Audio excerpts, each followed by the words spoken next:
even with the senses where we are. We are at this conference center that we know. But where are we really? Do we know that? You do not know that until you have been totally integrated and being totally centered. Then only can one know where we are. To reach the highest form of meditation is not the destruction of the senses. The senses will remain, but reaching that higher stage, the senses will be guided differently. Will have a totally different perspective.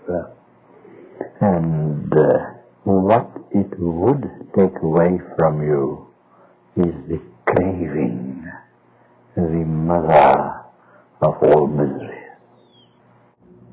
And how can I know that I am beyond the senses?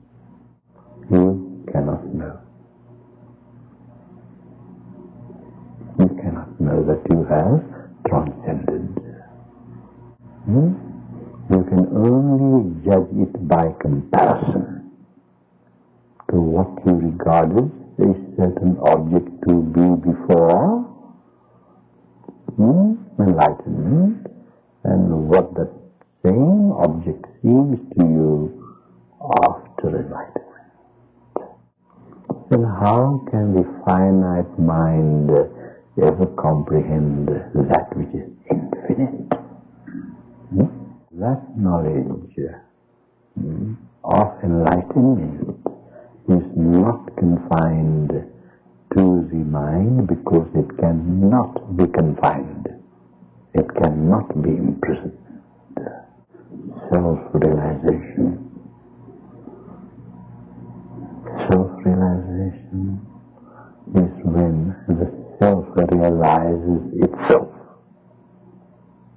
It remains at self and exists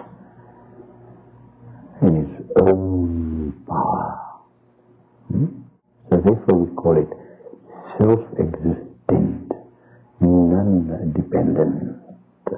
And yet in that non-dependency you enjoy everything that you have done before in a totally independent way instead of a dependent way. That existence experiences itself. There is no outside experiencer to judge it, to say that I am self-realized.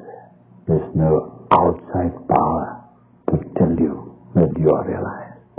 Your measure could only be that calmness, that laughter bubbling in you by the cup that flows over. And when you observe these things, you will know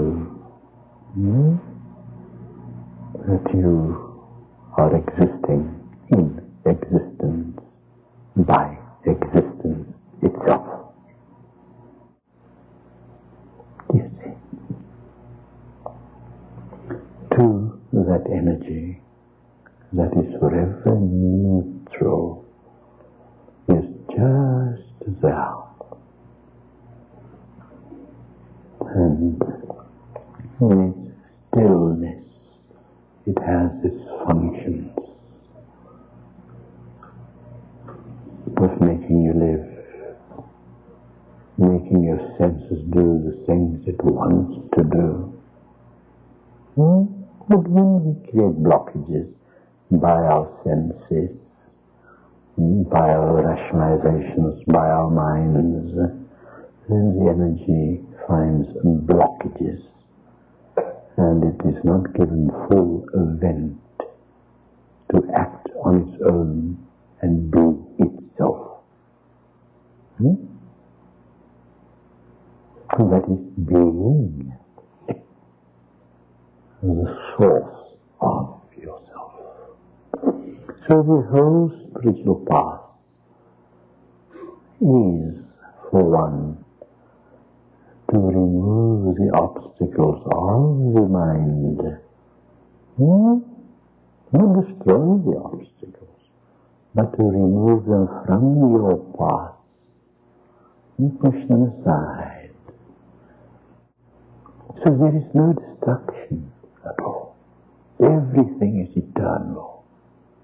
Nothing is ever destroyed.